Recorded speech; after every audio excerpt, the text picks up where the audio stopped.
कुछ करिए नस नस मेरी खोले हाय कुछ करिए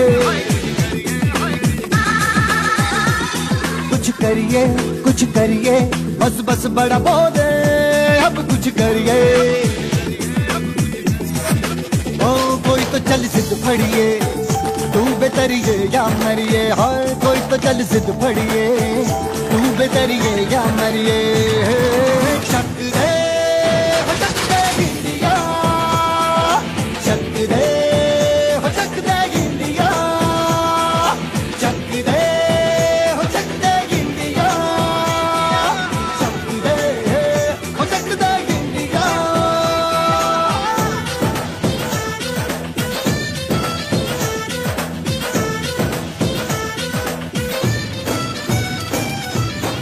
लड़ती पतंगों में भिड़ती उमंगों में।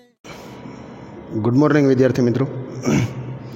ધોરણ 12 સાયન્સ બાયોલોજી જેમાં ચેપ્ટર નંબર 10 આ ચેપ્ટરની અંદર આપણે લાસ્ટ લેક્ચરની અંદર સુએજ ટ્રીટમેન્ટ પ્લાન્ટ એટલે કે એસટીપી જે છે એ એસટીપી વિશે વાતો કરેલી હતી।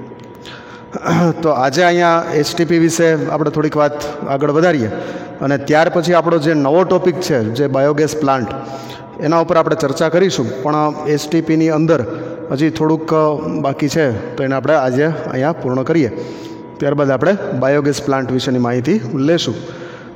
તો અહીંયા એસટીપીની અંદર જોઈએ આપણે, તમારી ટેક્સ્ટબુકની અંદર એક લાઇન જે છે એ લખેલી છે। અહીં આપણે સમજી શકીએ છીએ કે કઈ રીતે સૂક્ષ્મજીવો પ્રતિદિન વિશ્વમાં લાખો ગેલન ગંદા પાણી જે છે એ ગંદા પાણીને શુદ્ધ કરવાની સારવારમાં બહુ મહત્ત્વની ભૂમિકા જે છે એ ભજવે છે। બરાબર વિદ્યાર્થી મિત્રો, સૂક્ષ્મજીવો જે છે એ સૂક્ષ્મજીવોને આપણે ઘણીવાર એવું સમજતા હોઈએ છીએ કે સૂક્ષ્મજીવો આપણને નુકસાન કરશે, બરાબર, કારણ કે અત્યારે જે રીતે આપણે સૂક્ષ્મજીવોના ઉપદ્રવથી આપણે પીડાય છીએ તો એટલે આપણા મગજમાં એક એવી છાપ પડી ગઈ છે કે સૂક્ષ્મજીવો જે છે એ આપણને શારીરિક, માનસિક, આર્થિક રીતે ફટકો આપે, પણ એવું નથી હોતું। બધા સૂક્ષ્મજીવો જે છે એ ખરાબ નથી હોતા। અમુક સૂક્ષ્મજીવો જે છે એ આપણા માટે લાભદાયક પણ હોય છે। આપણા શરીરની અંદર 60 લાખ કરોડ બેક્ટેરિયા, બરાબર, હ્યુમન બોડી જે છે, હ્યુમન બોડીની અંદર 60 લાખ કરોડ બેક્ટેરિયા જે છે એ એની ટાઈમ પ્રેઝન્ટ હોય છે। કોઈ માણસ એમ કહે કે આઈ એમ હેલ્ધી, બરાબર, there is no disease in my tip, બરાબર, મારા ફિંગર્સની અંદર પણ ક્યાંય એક રોગ નથી, એવું કહેવાવાળા માણસના શરીરની અંદર પણ જો આપણે સર્વે કરીએ તો 60 લાખ કરોડ બેક્ટેરિયામાં હાજર હોય જ છે। આ બેક્ટેરિયા જે છે એ બધા બેક્ટેરિયા આપણા માટે રોગકારક હોય એવું નથી હોતું। અમુક બેક્ટેરિયા જે છે એ આપણા માટે ફાયદાકારક પણ હોય છે, અમુક ફંગસ જે છે એ પણ આપણા માટે ફાયદાકારક પણ હોય છે। તો આ રીતે સૂક્ષ્મજીવો જે છે એ આપણો જે કાંઈ વાહિન મળ જે છે આપણા રોજિંદા જીવનમાં આપણે સવારથી ઉઠીએ ત્યારથી લઈને રાત સુધીમાં જે કાંઈ આપણા શરીરનું, બહારનું, આપણા ઘરનું જે કાંઈ વાહિન મળ નીકળે છે એ મળને સાફ કરવા માટે, શુદ્ધ કરવા માટે થઈ અને સૂક્ષ્મજીવો જે છે એ ખૂબ જ મહત્ત્વપૂર્ણ ભૂમિકા ભજવે છે। અને આવા સૂક્ષ્મજીવોને કારણે જ આપણું જે પર્યાવરણ છે એનું પ્રદૂષણ થોડા ઘણા અંશે દૂર થાય છે, બરાબર વિદ્યાર્થી મિત્રો। જો આ સૂક્ષ્મજીવો ના હોત તો મળને પચાવવા માટેનું જે હજમ બનાવી છે એ હજમની અંદર મળનું પાચન ન થાય અને એના કારણે ગંદકી જે છે એ ગંદકીમાં વધારો થાય અને આ ગંદકીમાં રોગજન્ય બેક્ટેરિયા, વાયરસ, પ્રજીવ જે છે એ ઉછરે અને જે આગળ જતાં મનુષ્યને હેરાન કરતા હોય છે। તો આનો ફાળો જે છે એ સૂક્ષ્મજીવોનો ફાળો શુદ્ધિકરણ, શુદ્ધતા જે છે એમાં મહત્ત્વનો છે। ત્યાર પછી આપણે બીજી લાઈન જે છે એ જોઈએ। વિશ્વના લગભગ બધા જ ભાગમાં 1 સદી કરતાં પણ વધારે સમયથી, અહીંયા વિદ્યાર્થી મિત્રો હું જે અંડરલાઇન જે વર્ડમાં કરું એ ખાસ તમે ધ્યાન આપજો। 1 સદી એટલે કે 100 વર્ષ કરતાં પણ વધારે સમયથી, વધારે સક્ષમ સમયથી જે કાર્યપ્રણાલી જે છે એ કાર્યપ્રણાલીનો ઉપયોગ થઈ રહ્યો છે। વિદ્યાર્થી મિત્રો, આપણે જે સુએજ ટ્રીટમેન્ટ પ્લાન્ટની અંદર પ્રાથમિક સારવાર અને દ્વિતીયક સારવાર, બરાબર, પ્રાઇમરી ટ્રીટમેન્ટ અને સેકન્ડરી ટ્રીટમેન્ટ અથવા તો બાયોલોજિકલ ટ્રીટમેન્ટ જે છે એ આપણે ગયા લેક્ચરમાં જોઈ હતી।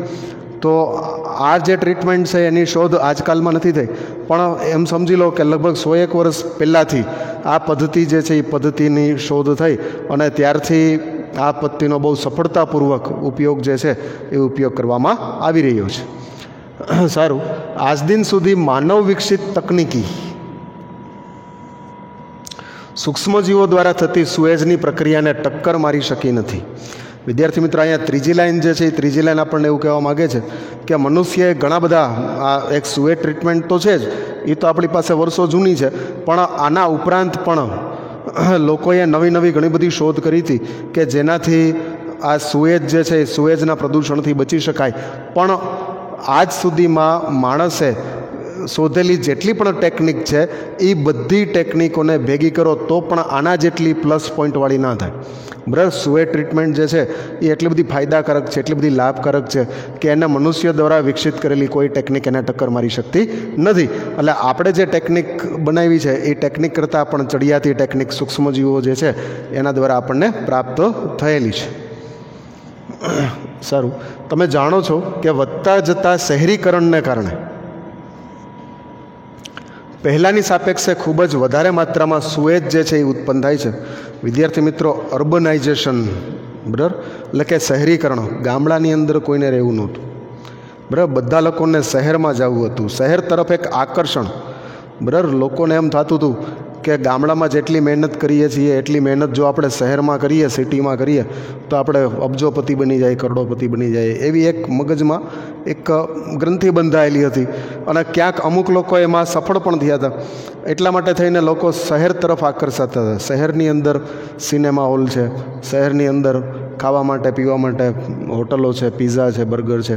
તો આવા બધા આકર્ષણને કારણે લોકો જે છે એ ગામડું છોડી અને શહેર તરફ આવતા હતા. પણ જ્યારે આવા કોરોના જેવા કોઈ વાયરસ આવ્યા ત્યારે ગામડાની જે મહત્તા છે એ લોકોને સમજાણી છે. પણ છતાંય આપણે શહેરનો જે પ્રશ્ન છે, આપણા ટેક્સ્ટબુક આધારિત પાછી આપણે વાત કરીએ તો શહેરીકરણ જે છે એ શહેરીકરણની સમસ્યાના કારણે મેં તમને અગાઉના લેક્ચરમાં સમજાવ્યું હતું કે શહેરની અંદર એક એપાર્ટમેન્ટ હોય તો એની અંદર 5 માળ હોય અને એમાં 20 ફ્લેટ હોય અને એક ફ્લેટની અંદર દાખલા તરીકે 5 જણા રહેતા હોય તો 20 5 100 લોકો, બરાબર, એક જ એપાર્ટમેન્ટમાં રહેતા હોય. તો આ બધા લોકો જે છે એ લોકોનો જે ગંદા પાણીનો કચરો જે છે એ કચરો બધો ભેગો થાય અને એનો નિકાલ જે છે એ નિકાલનો એક પ્રશ્ન ખૂબ જ મોટો હોય છે.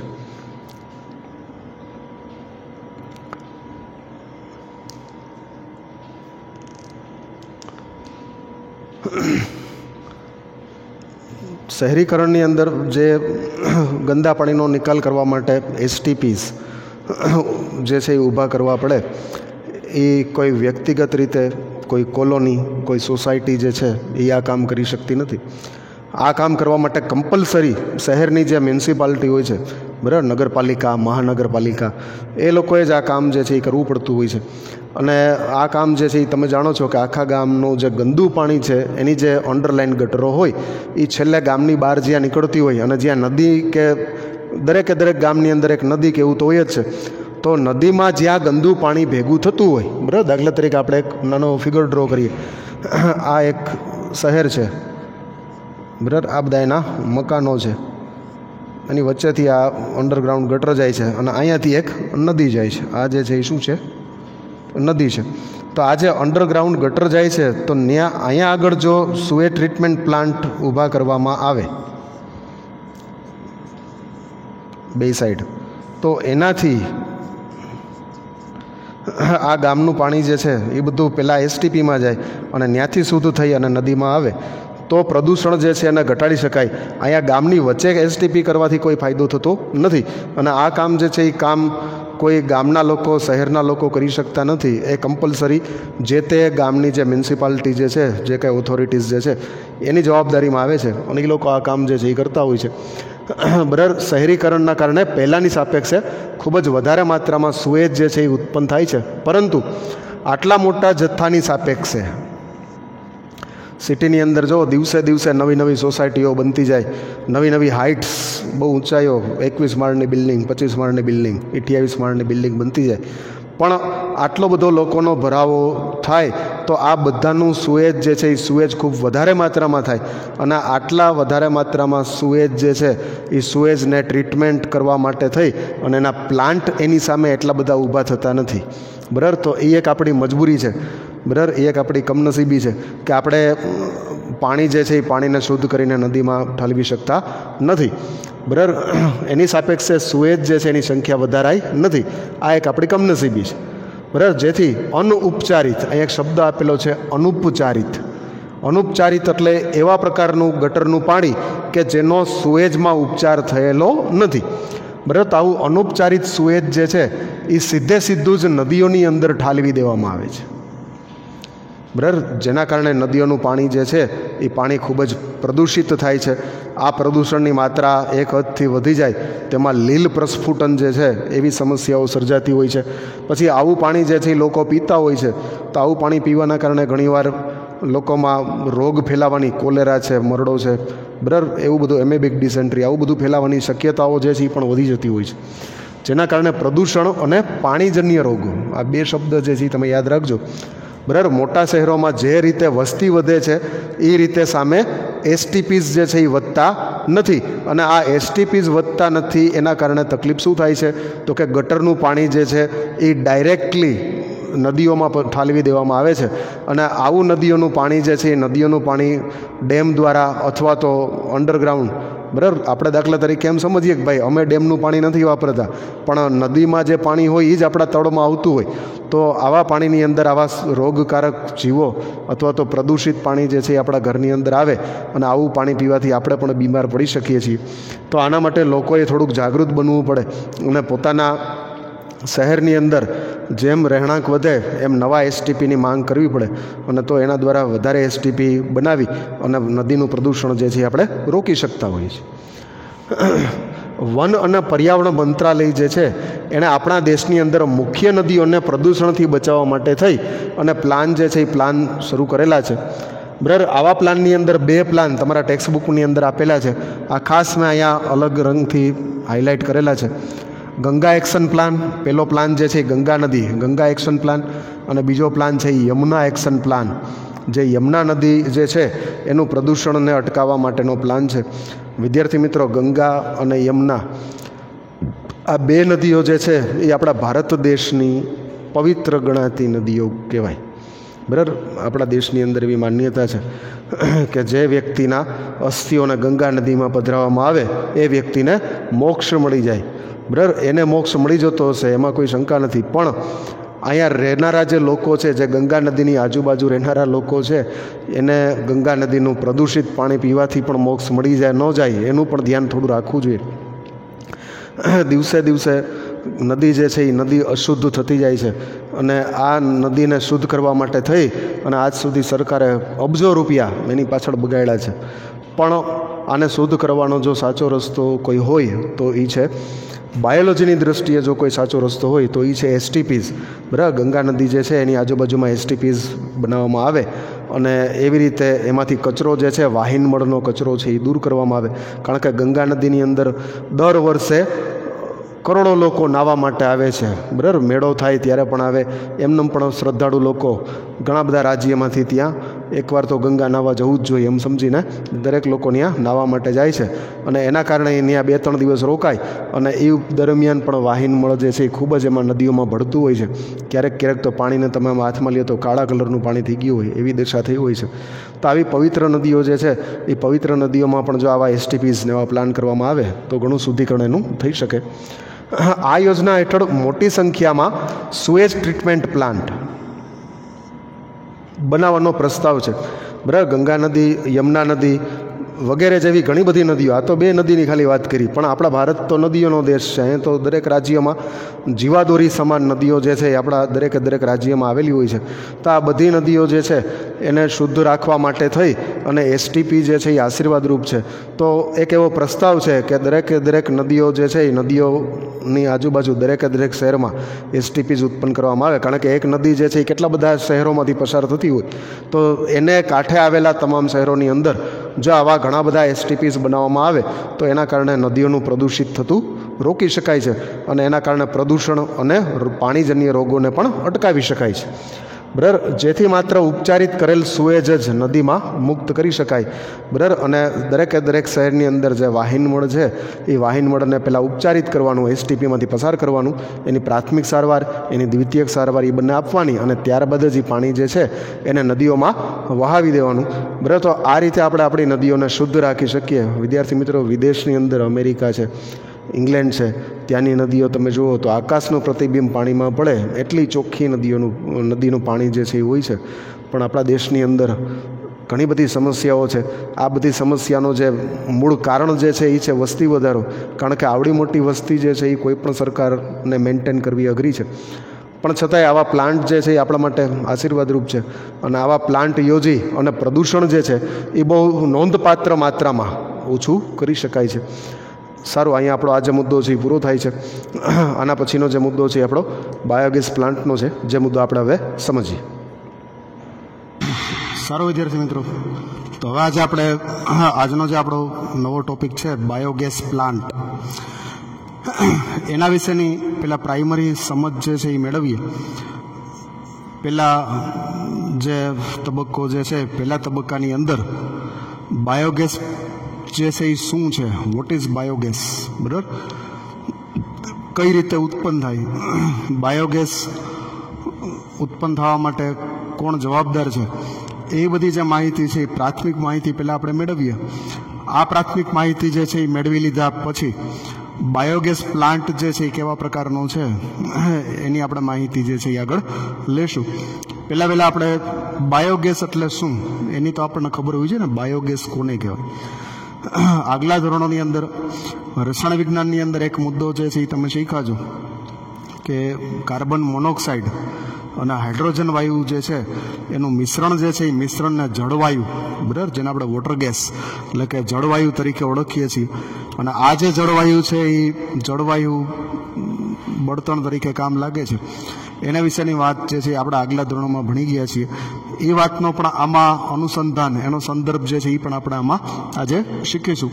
તો આપણે આજે નવો મુદ્દો જે છે એ નવો મુદ્દો આપણો બાયોલોજીનો જોઈએ. મુદ્દો છે બાયોગેસના ઉત્પાદનમાં સૂક્ષ્મજીવો. આપણો જે મુદ્દો છે એ મુદ્દો બાયોગેસના ઉત્પાદનમાં સૂક્ષ્મજીવો જે છે એનો શું ફાળો છે, what is the role of microbes, microbes એટલે સૂક્ષ્મજીવ, ઇન પ્રોડક્શન ઓફ બાયોગેસ, બાયોગેસના પ્રોડક્શનમાં સૂક્ષ્મજીવો શું રોલ ભજવે છે, શું ભાગ ભજવે છે એ આપણે જોઈએ. સારું, વાક્ય નંબર પહેલું છે, બાયોગેસ એ વાયુઓનું મિશ્રણ છે જેમાં મુખ્ય ઘટક મિથેન વાયુ છે જે સૂક્ષ્મ જીવોની પ્રક્રિયા જે છે એના દ્વારા મેળવાય છે. આ જે લીટી છે એમાં તમારે યાદ રાખવાનું છે બાયોગેસનો જે મુખ્ય ઘટક છે એ મુખ્ય ઘટક મિથેન વાયુ છે. વિદ્યાર્થી મિત્રો, મિથેન વાયુ એટલે CH4, બરાબર. તમે ઓર્ગેનિક કેમિસ્ટ્રીની અંદર ભણતા હશો, મિથેન કાર્બન વચ્ચે અને ચારે બાજુ હાઇડ્રોજન. તો આ જે મિથેન વાયુ જે છે એ મિથેન વાયુ આપણો બાયોગેસ જે છે એ બાયોગેસનો મુખ્ય ઘટક છે. એક ચોખવટ કરી દઉં, શહેરની અંદર આપણે જે બાટલા વાપરીએ છીએ, લાલ બાટલા ગેસના, બરાબર, પૂરા થઈ જાય એટલે પાછા મંગાવવાના, આ બાટલાની અંદર બ્યુટેન વાયુ છે.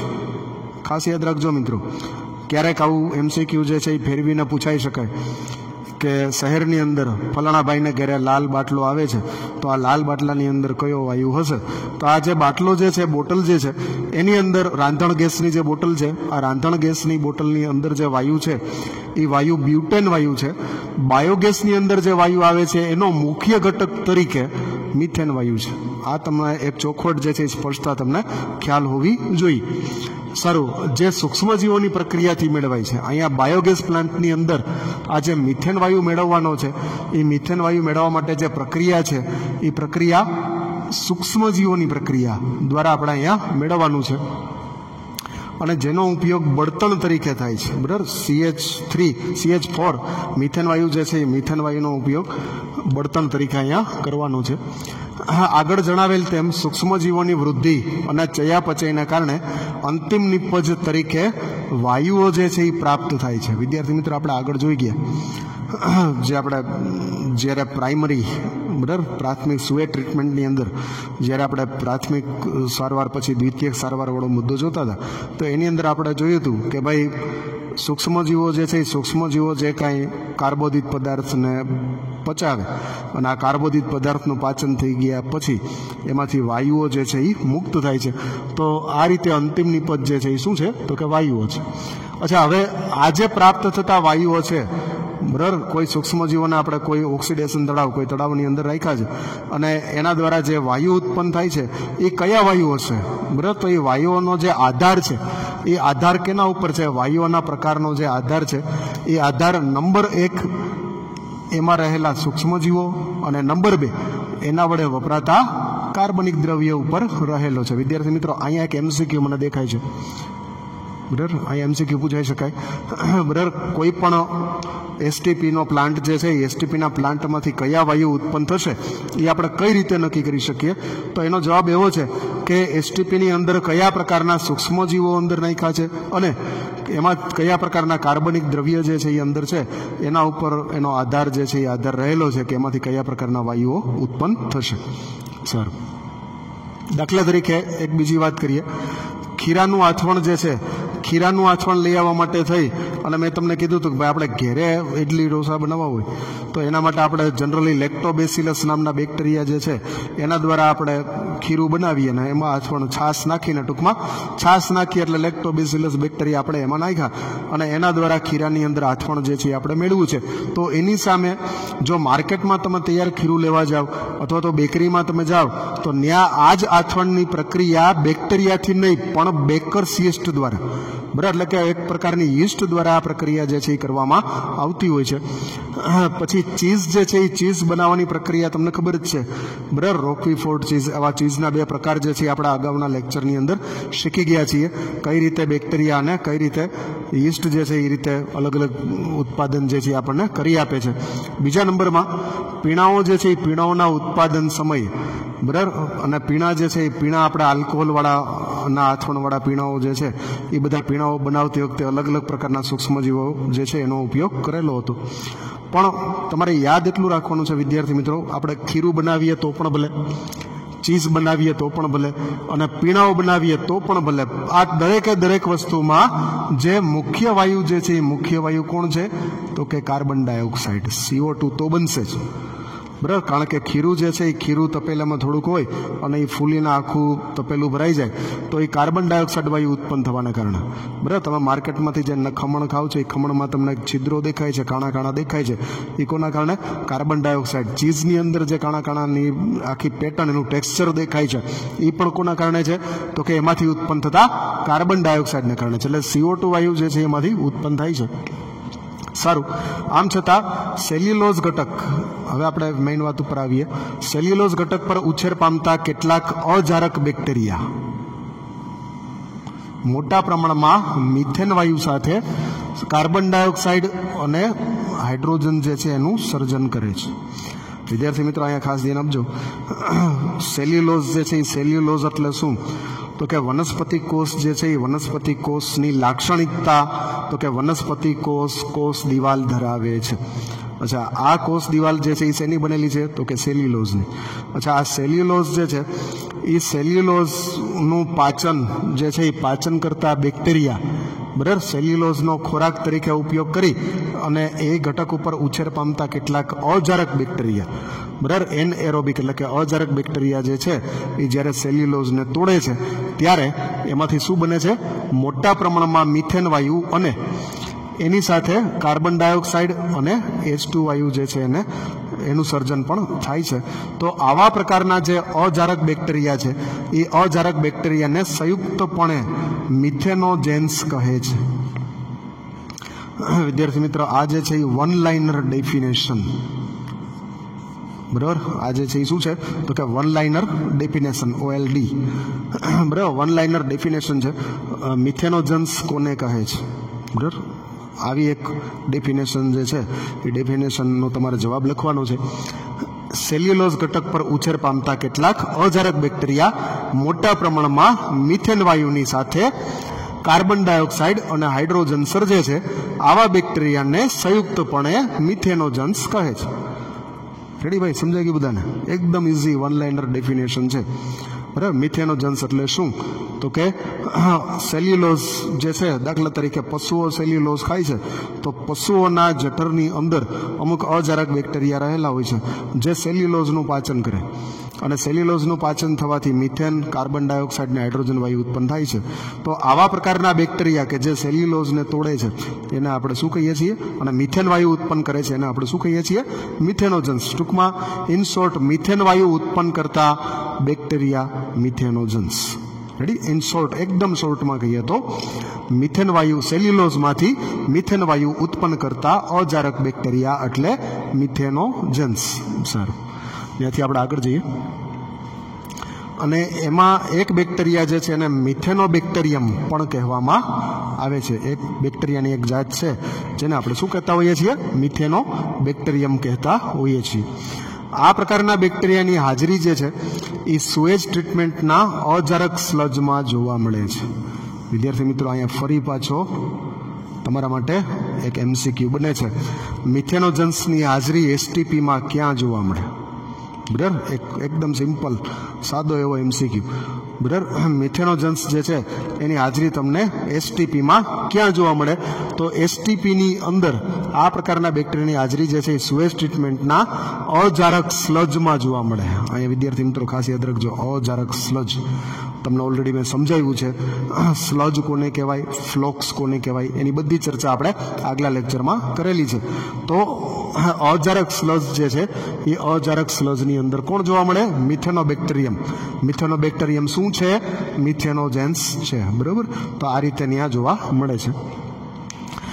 સારું, આ પ્રકારના જે બેક્ટેરિયા છે એ ઢોરના એટલે કે પશુઓના આમાશય, બરાબર, એટલે કે ર્યુમેન, જઠરનો એક ભાગ છે, એમાં પણ જોવા મળે છે. વિદ્યાર્થી મિત્રો, પશુઓ જે છે, ગાય છે, ભેંસ છે, એને તમે ઘણીવાર જોયા હશે કે એને જ્યારે જે પણ ખાવાનું મળે તો એ ખાઈ લે છે. એને ચાવવાની કશી માથાકૂટ બહુ નથી કરતા. બરાબર, જેવું તેવું ચવાય ન ચવાય સીધું ગળે ઉતારી દે છે. બરાબર, એની પાછળનું કારણ એ છે કે એને ખોરાક માટે સતત આમ તેમ દોડાદોડી કરવી પડે, પ્લસ કોમ્પિટિશન. એક ગાય કે ભેંસ ખાતી હોય તો બાજુમાં બીજે આવીને ખાવા માંડે, તો આવી સ્પર્ધાનો પણ એને સામનો કરવો પડતો હોય. તો ન્યા ઊભા રહીને આપણી જેમ 42 વખત કોળીઓ ચાવવું એને પોસાય નહીં. એટલે એ શું કામ કરશે? એને જેટલું ખાવાનું જ્યારે મળશે ત્યારે ખાઈ લેશે. ત્યાર પછી એ શું કરશે કે વાગોળશે. બરાબર, બેઠા બેઠા બધું પેટમાંથી અડધું ચાવેલું હોય એ બહાર કાઢી વાગોળશે, પછી પાછું એને ગળે ઉતારશે. તો આપણને એમ થાય કે આ આવું કઈ રીતે કરી શકતી હશે? આપણે તો એવું કરી શકતા નથી. તો એવું કરી શકવાનું કારણ જે છે એવું છે કે પશુઓનું જઠર જે છે એ 2 ખાનાઓનું બનેલું છે. એમાં અલગ અલગ ડિવિઝન છે, વિભાગ છે. બરાબર, એનો એક વિભાગ જે છે એ શું કરે છે? ખોરાકનો હંગામી સંગ્રહ કરે, પછી વળી પાછું એ મોઢામાં આવે, ચવાય, વાગોળાય, પાછું અંદર જાય, પછી એના ર્યુમેનની અંદર જાય. તો આ ર્યુમેનની અંદર પછી પાચન જે છે એનું થતું હોય છે. અને ઢોર જે છે એ ઢોરનો મુખ્ય ખોરાક છે લીલી વનસ્પતિ. અને લીલી વનસ્પતિમાં જે વનસ્પતિ કોષની સંખ્યા વધારે હોય, અને વનસ્પતિ કોષની સંખ્યા વધારે હોય એટલે કોષ દિવાલો પણ વધારે હોય. અને આ કોષ દિવાલ સેલ્યુલોઝની બનેલી છે એટલે સેલ્યુલોઝની માત્રા વધારે હોય. તો આ સેલ્યુલોઝનું પાચન જે છે એ પાચન પશુઓ જે છે એ પશુઓ દ્વારા કરવામાં આવતું હોય છે. વિદ્યાર્થી મિત્રો, એક વસ્તુ યાદ રાખજો, આપણે મનુષ્ય જે છે એ મનુષ્ય સેલ્યુલોઝનું પાચન કરી શકતા નથી. આપણે સેલ્યુલોઝનું પાચન નહીં કરી શકીએ. બરાબર, પશુઓ જે છે એ સેલ્યુલોઝનું પાચન કરી શકે, કારણ કે સેલ્યુલોઝને તોડવા માટે એક ઉત્સેચક છે જેનું નામ છે સેલ્યુલેઝ, જે પશુઓના શરીરમાં ઉત્પન્ન થાય છે. પણ આપણા શરીરમાં સેલ્યુલેઝ નામનો ઉત્સેચક છે એ ઉત્પન્ન થતો નથી. એટલા માટે આપણા શરીરમાં જે કાંઈ સેલ્યુલોઝવાળો ખોરાક આપણે ખાધો હોય, આપણે પણ ન ખાધો હોય, બટેટા ખાધા હોય, ભાજીઓ ખાધી હોય, ઘણું બધું લીલા શાકભાજી ખાધા હોય, તો બધામાં સેલ્યુલોઝ તો પ્રેઝન્ટ જ હોય. પણ આપણું શરીર જે છે એ સેલ્યુલોઝનું પાચન કરી શકવા માટે સક્ષમ નથી. પશુઓ જે છે એ પશુઓ સેલ્યુલોઝ જે છે એનું પાચન કરી શકે છે. અને એનું પાચન કરવામાં ક્યાંક ને ક્યાંક કેનો ફાળો છે? તો કે મિથેનોજેન્સનો ફાળો રહેલો છે. બરાબર, ઢોરના ખોરાકમાં પુષ્કળ માત્રામાં આવેલું સેલ્યુલોઝયુક્ત દ્રવ્ય તેના આમાશયની અંદર પણ હોય છે. હવે વિદ્યાર્થી મિત્રો, પશુ જે છે એ ગાયો ભેંસોને તમે ખાતા જોઈએ છે. ભાઈ, ભેંસ જ્યારે ખાવા વળગે ત્યારે આપણને એમ થશે કે આ કેટલું ખાઈ જાય. બરાબર, તેનો ખોરાક ખૂબ વધારે હોય છે. તો વધારે માત્રામાં લીલો ખોરાક ખાય તો એના કારણે એના શરીરમાં, એના જઠરની અંદર વધારે માત્રામાં સેલ્યુલોઝયુક્ત દ્રવ્ય જે છે એ આમાશયમાં ભેગું થાય છે. બરાબર, આમાશયમાં રહેલા બેક્ટેરિયા આ સેલ્યુલોઝને તોડે અને પશુઓના પોષણમાં ખૂબ મહત્વપૂર્ણ યોગદાન જે છે એ આપે છે. અહીંયા વિદ્યાર્થી મિત્રો, આ જે મિથેનોજેન્સ જેવા અજારક બેક્ટેરિયા જે છે એ અજારક બેક્ટેરિયા પશુઓના આમાશયની અંદર પણ હાજર હોય છે અને એ શું કામ કરતા હોય છે તો કે સેલ્યુલોઝને તોડે, એમાંથી મિથેન વાયુ ઉત્પન્ન કરે, કાર્બન ડાયોક્સાઇડ ઉત્પન્ન કરે, હાઇડ્રોજન ઉત્પન્ન કરે, બરાબર. અને આ રીતે સેલ્યુલોઝ તૂટે અને એમાંથી જે ઉર્જા મળે એ ઉર્જા પશુઓ જે છે એ પશુઓના શરીરમાં સંગ્રહ થાય. એટલે એક રીતે ઇનડાયરેક્ટલી પશુઓને પણ મદદ થાય અને મિથેનોજેન્સ જે છે એ પણ પોતાનું કાર્ય કરી અને પોતે પોષણ મેળવે અને એના દ્વારા પોતાની વસ્તી જે છે એ વધારતો હોય. અહીંયા આ જે સંબંધ છે, આ સંબંધ બરાબર, આગળ આપણે એક પાઠમાં બધાનો સંબંધ જોશું. તો આમાં પશુઓ અને આ પ્રકારના બેક્ટેરિયા જે છે એ બે વચ્ચેનો જે સંબંધ છે એ ગીવ એન્ડ ટેક વાળો સંબંધ છે, બરાબર. એ બે એકબીજાને લાભ આપતો સંબંધ ધરાવે છે. બંનેને ફાયદો થાય. બેક્ટેરિયાને પણ ખાવાનું મળી જાય, એનું પોષણ ચક્ર એનું કમ્પ્લીટલી ચાલે, અને પ્લસ પશુઓ જે છે પશુઓને પણ સેલ્યુલોઝ તૂટવાથી એમાંથી ઉર્જા એનર્જી જે છે એમાંથી પ્રાપ્ત થાય છે.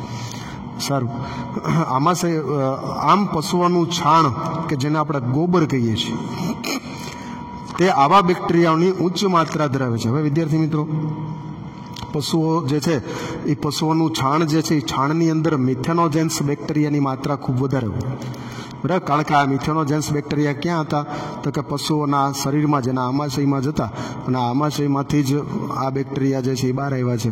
એટલે એના ગોબરની અંદર પણ મિથેનોજેન્સની માત્રા વધારે છે.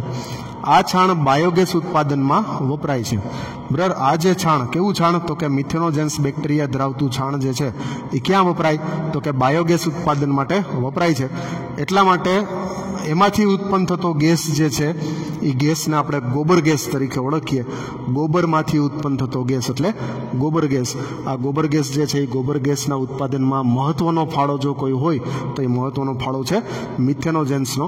કારણ કે ગોબર ગેસ જે છે એ ગોબર ગેસ પ્લાન્ટની જે મુખ્ય ઘટક છે એ મુખ્ય ઘટક કોણ છે તો કે મિથેન વાયુ.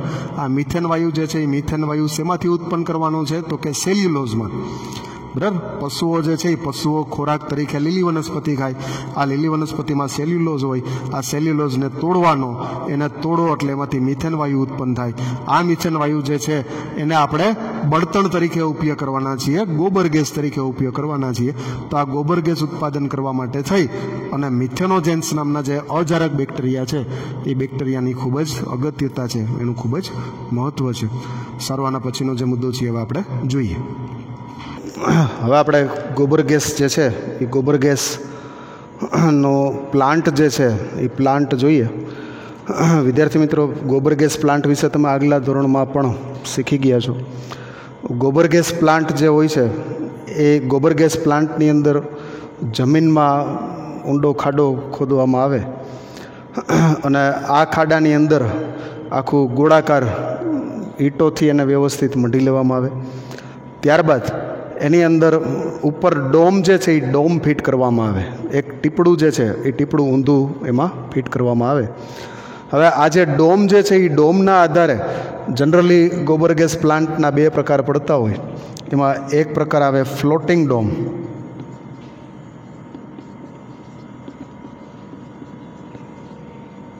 પ્લાન્ટ, અને બીજો પ્રકાર જે છે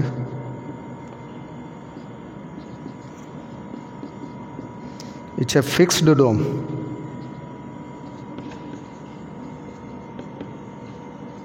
પ્લાન્ટ, બરાબર. ફ્લોટિંગ ડોમ પ્લાન્ટ જે છે એમાં ડોમ ઉપર તરતું હોય.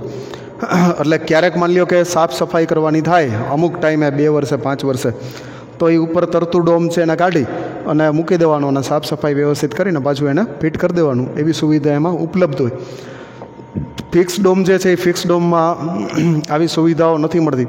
એટલે મોટાભાગે જનરલી ફ્લોટિંગ ડોમ પ્રકારનું જે ગોબર ગેસ પ્લાન્ટ છે એનો લોકો દ્વારા સ્વીકાર વધારે કરવામાં આવતો હોય છે. તો અહીંયા આપણી ટેક્સ્ટબુકની અંદર એક આકૃતિ આપેલી છે, એ આકૃતિને આપણે જોઈએ અને ત્યારબાદ એનું વર્ણન જે છે એ વર્ણન પણ જોશું. અહીંયા તમે જોઈ શકો છો, અહીંયા જમીનની અંદર એક ઊંડો ખાડો કરેલો છે.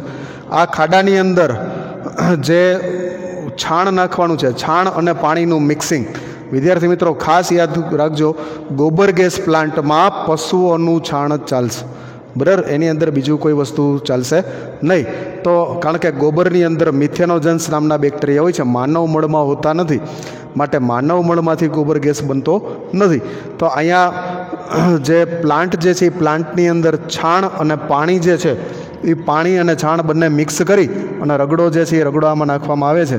જે બધો રગડો જે છે આની અંદર પાચન ટાંકો, અહીંયા શબ્દ લખ્યો છે પાચન ટાંકો, એની અંદર આ બધો રગડો જે છે એ બધો અંદર જતો રહે છે.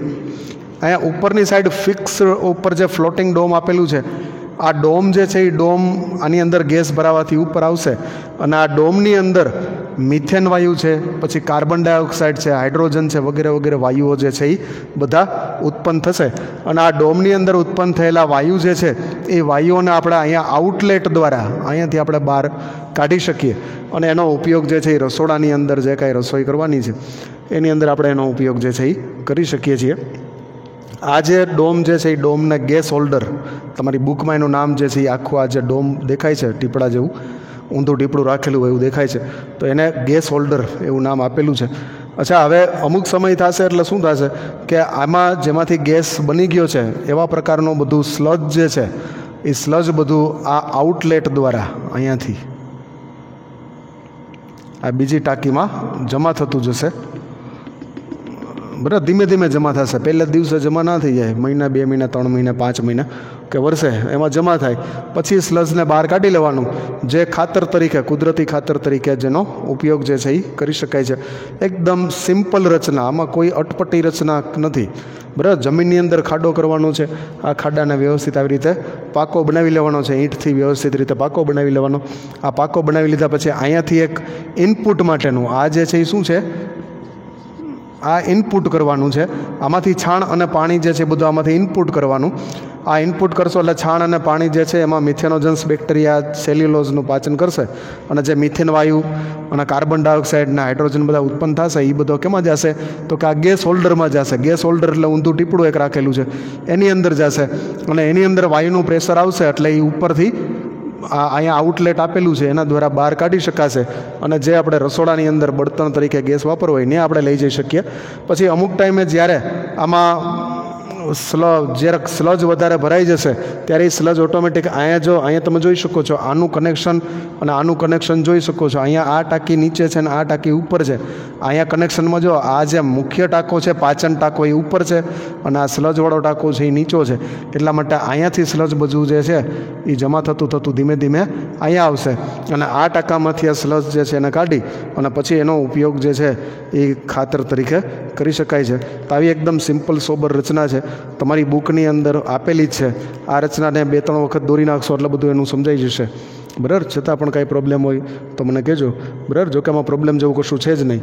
તો અહીંયા આ રીતે મિથેન વાયુ જે છે એ મિથેન વાયુ બળતણ તરીકે ઉપયોગી છે અને એનો ઉપયોગ જે છે એ કરી શકીએ અને એના દ્વારા પશુપાલન જે છે એ પશુપાલનનો એક વધારાનો લાભ લઈ શકીએ. આપણે અગાઉના પાઠની અંદર પણ આપણે વાત કરી હતી ભાઈ, પશુપાલન જે છે એ પશુપાલન ખાલી એકલું ખેતી કરવાથી હવે બરાબર રહી શકાય એમ નથી. હવે ખેતીની સાથે સાથે આવા 2-3 એને સાથે જોડાયેલા જે ફેક્ટર્સ છે એનો ઉપયોગ કરવાનો સમય આવી ગયો છે. તો ગોબર ગેસ જે છે એ ગોબર ગેસ દ્વારા બરાબર બાટલાના જે કાંઈ 700-800 રૂપિયા દર મહિને છે એ બચાવી શકાય અને એના દ્વારા ઘરની અંદર આપણે રાંધણ ગેસનો જે પ્રોબ્લેમ છે એ સોલ્વ કરી શકીએ. બળતણની એક સમસ્યા છે એ આપણે સોલ્વ કરી શકીએ. આવો એની થિયરી જે છે એ જોઈએ.